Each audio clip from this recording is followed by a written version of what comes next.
Election Night at Seneca. Coverage for students, by students. The parties, the candidates, and the issues that matter to students. Good evening, I'm Alex Santarami.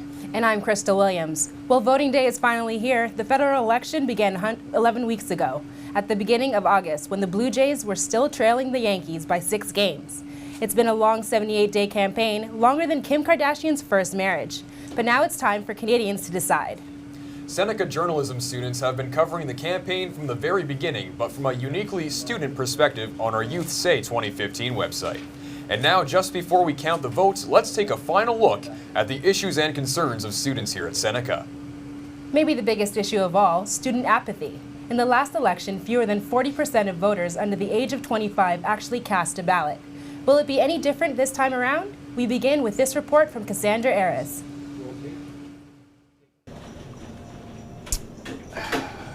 Ben Kropp is a radio student at Seneca College and also a part of Seneca's Student Federation.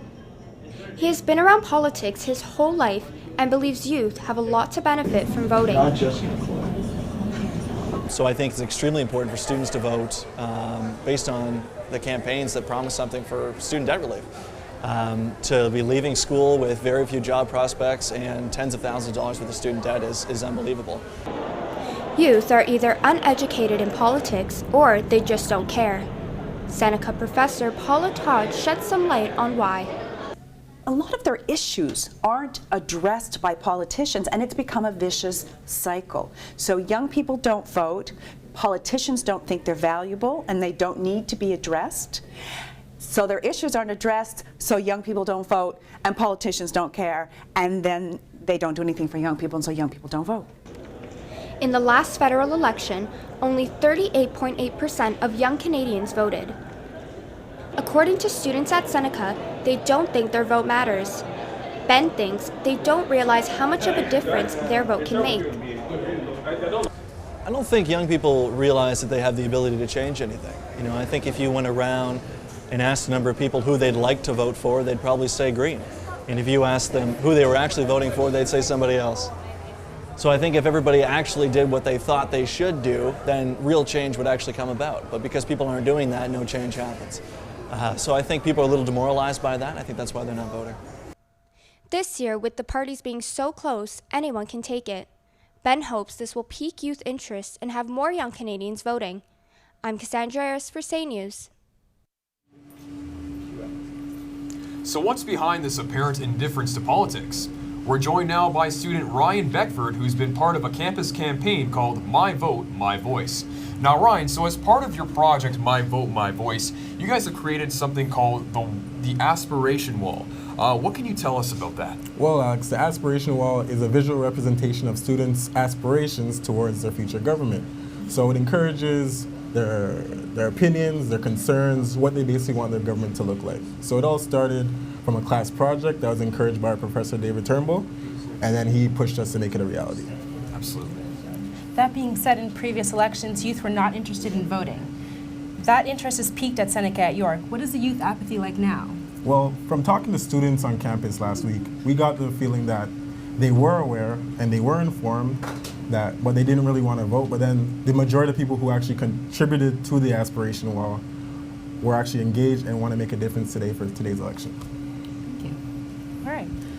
To get a sense of the mood on the Seneca at York campus just north of Toronto, we go to our reporter in the corridors of higher learning, Joanna Perry-Villaris. So Joanna, I understand you have a foreign perspective. Well, Crystal, I'm here with Theo Sika, a journalism graduate from Seneca College. He's originally from Cameroon, Central Africa. So, Theo, as you know, a lot of students and youth here are getting really apathetic towards the election. They're not meeting their needs and they feel no need to vote as well. So how is it back home? Oh, it's definitely worse back home because we've had the same president since 1982, which is more than 30 years. And as a head of state, he has control of the government and every other branch of the government, and he's not held accountable for anything. So voting really doesn't mean anything because back home, everybody knows who's going to win in advance. So no one's even encouraged to vote, or they feel no need to vote because they know what the outcome is going to be anyways? Yeah, I mean, he changed the constitution to be able to represent himself as many times as he wants to, and it's gotten so bad that back home, everybody who gets the chance to leave immediately leaves to seek better opportunities in other countries. Great, thank you, Theo. So definitely a contrast, especially this year, that more students are being encouraged to vote and more eager to vote as well. So thank you, Theo, for your time again. Back to you in the studio. Thanks, Joanna. Let's turn now to some of the specific front-of-mind concerns of students. First, am I ever going to find a job? Here's a report by Rena Pispidicus.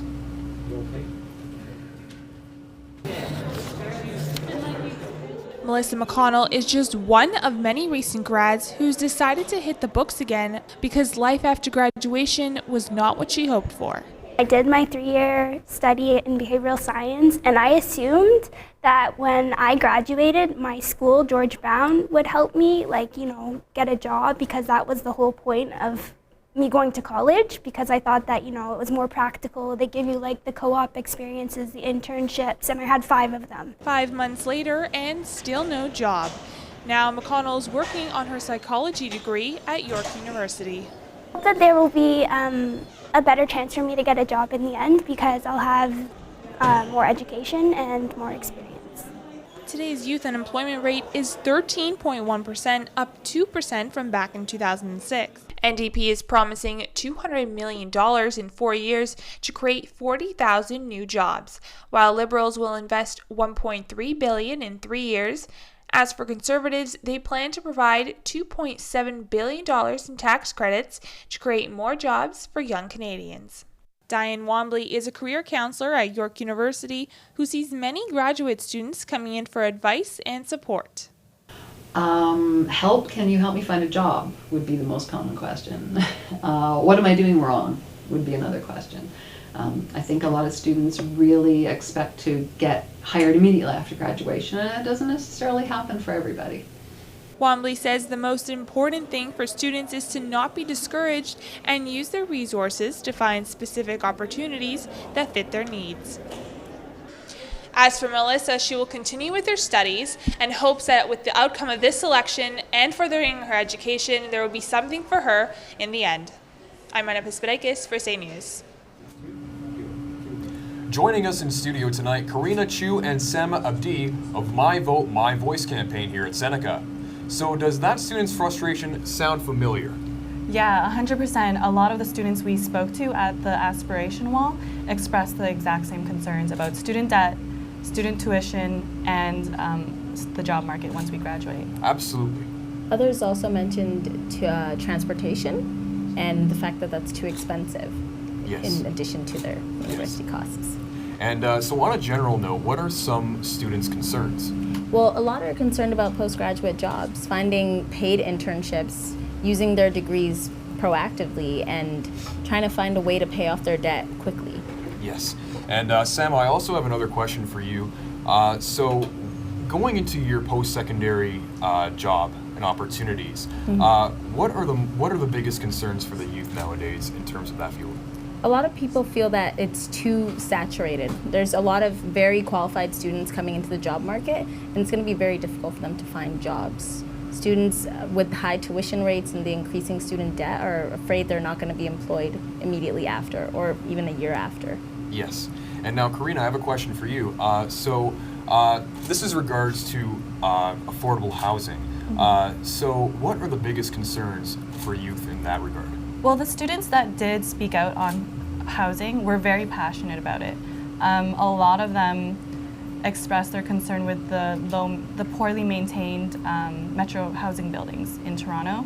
As well, there's one young girl that we spoke to. She expressed her concern as well as her neighbors' concerns because they do live in metro housing buildings, and they're concerned that with Harper's in government next year, they're most likely going to be homeless. So that was a major concern that she expressed, yeah. Absolutely. And now, Sama, so in regards to public transportation and the York subway line, what concerns do youth have about all of that? Well, with the construction, a lot of students noted that their transportation fees increased exponentially. I spoke to one person who takes YRT who said that every year 25 cents is added to their transit fee.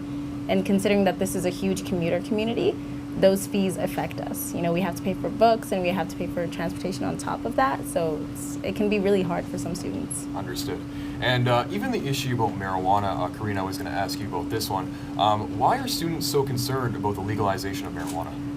Students are concerned because they understand that legalizing marijuana will help benefit the economy overall.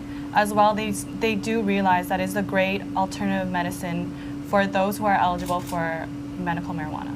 Yes. And what other concerns do youth have in regards to what issues that can be dealt with? Well, a lot of students want to see the reversal of certain bills, like Bill C-51, Bill C-24, as well as seeing the TPP come into power. Yes. And why is it so important to have, why is Bill C-51 so important in regards to young people?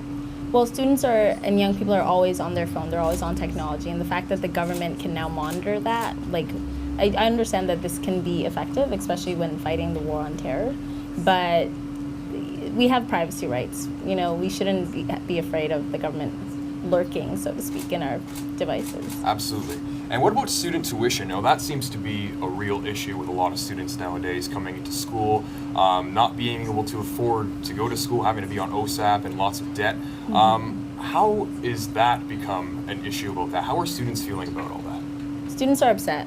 Education is extremely expensive, and the fact that we have to pay for such high education and not get jobs immediately afterwards is upsetting to many. Furthermore, education shouldn't be that expensive. A lot of students are afraid that they won't be able to pay it off, like going back to the jobs issue. So they're looking for scholarships, having to take many jobs, and the lack of paid internships affects them. Absolutely. Thanks, guys. And of course, a related issue is tuition. Now, many students find themselves in a cycle of part-time work, school, unpaid internships that leaves them thousands of dollars in debt, and even before they graduate. This report from Katrina Ramlichin right now. This is Vincent Rushika reporting live for Say Radio. Vincent Rushika is a third semester radio broadcast student at Seneca College. In his last year of school, Vincent has to work 2 jobs to pay off his student debts.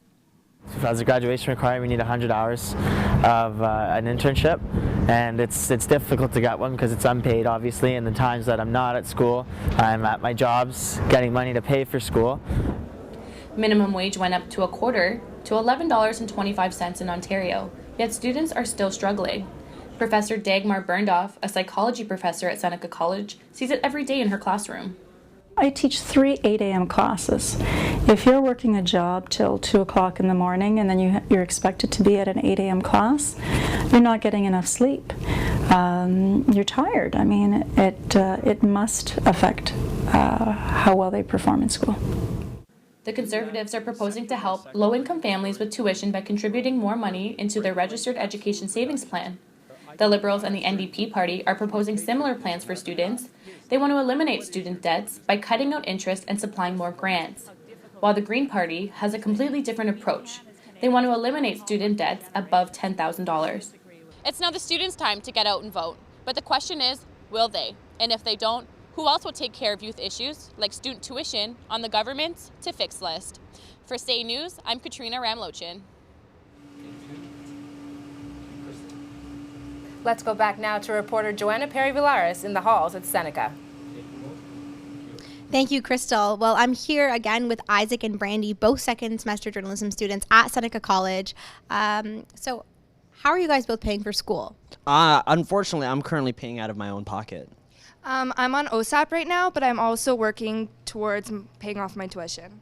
And are you guys both in debt currently, and how much would that be right now? Okay, so I'm currently at like $24,000 in debt, and like that's not something a person at 22-year-old should be saying. And what about you, Brandy? What's your debt? I'm in 10,000, but eventually when I finish school, I'll be in 20,000, so I really want to pay that off. And do both of you currently have part-time jobs during school as well? Yes, I currently work as a server, and also I do art commissions on the side. So usually I'm more along the lines of being paid for how much I work and not really, well, definitely the quality, but like the hours aren't usually very realistic, and they're not really coordinating with how my school life is going. So it's hard to find a balance currently. And for you, Brandy, do you have to balance work and school as well? Yeah, it's really difficult with all the course load we have and then trying to manage a job to pay off tuition fees. It gets really stressful.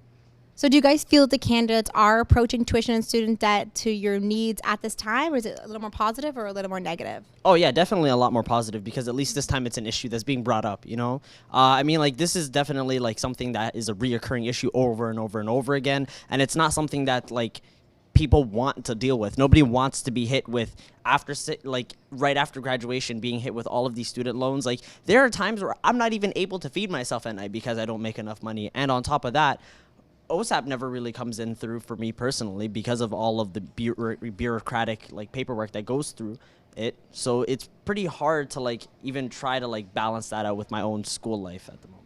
And Brandy, do you agree or disagree? I totally agree with him. However, I think the Liberals are starting to promise that there'll be more graduating jobs for students, and that makes me feel a little bit more confident for my future, and also helps me feel confident that I'll be able to pay back my tuition. Well, that's great. Thank you both for your time. So definitely students are feeling a little more encouraged about their tuition and about their hefty debts that they have to pay as well throughout the end. So back to you guys in the studio. Thanks, Joanna. Another issue for students is the cost of housing, especially in an expensive real estate market like Toronto. Alex Simpson reports. Elaham Keevan works hard for her money. I work 2 jobs. I'm on OSAP. The 23-year-old York University student just moved on campus into the Village, a block of student housing. I want to move out. I hate this place.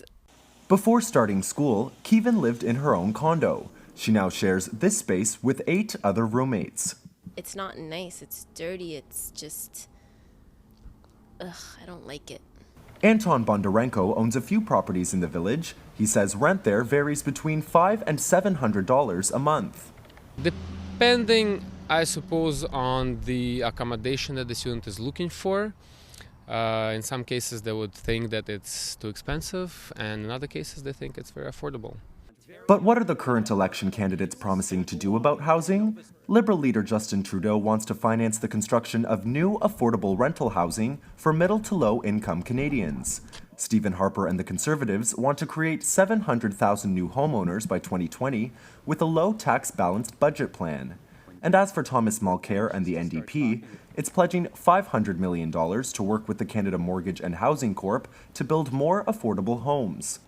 While student housing isn't a key election issue, moves to eliminate student debt are being made across the country. In Newfoundland and Labrador, for example, students receive government grants instead of loans. I'm more concerned about my financial situation than I am about my schoolwork.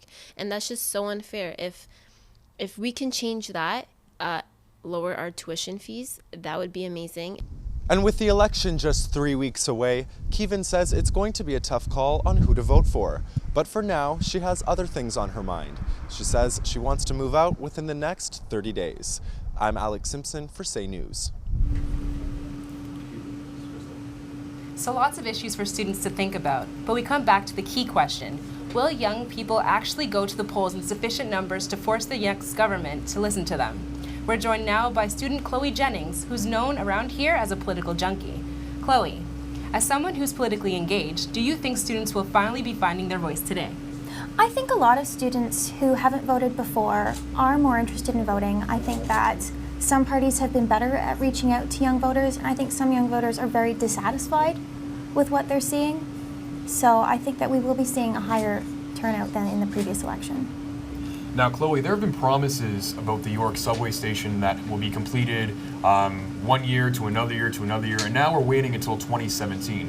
Has this become an issue for students? I've actually spoken with a couple of students who have said that improving transit and improving transit infrastructure is one of the reasons that they're interested in voting for the Liberal Party, because their commute affects them every day, and if you're looking at a long commute, that can impact your school life and even your grades. Yes, and what about the increase in fare? Now we find in bus services like YRT where it just continues to raise 25 cents every year. How has this become an issue for young people? Again, some young students have found it very appealing, particularly with the Liberal platform, which has spoken specifically to transit issues and infrastructure issues, so that has been pulling them towards the Liberals. instead of, for example, say the Conservatives or the NDP. Yes. Right. And so when it comes to decriminalization and legalization of marijuana, have the youth been talking anything about that, or? I have noticed that there is a strong tendency to talk about the legalization of marijuana, which is what Justin Trudeau is a proponent of, because the NDP has said they would decriminalize marijuana, but most students seem interested in not just knowing that they wouldn't get in trouble for being caught with marijuana, but that they could go somewhere and purchase it somewhere like the LCBO or even at a corner store. And that seems more appealing to them than just strict decriminalization. Okay, thank you very much. Thanks, Chloe. Now we'll find some of the answers in a matter of minutes as the polls close across Canada and the votes are finally counted. And we'll be back for all of that with special results coverage right here at 10 p.m. So join us for that. But first, make sure you vote. I'm Krista Williams. Thanks for watching this edition of Youth Say 2015.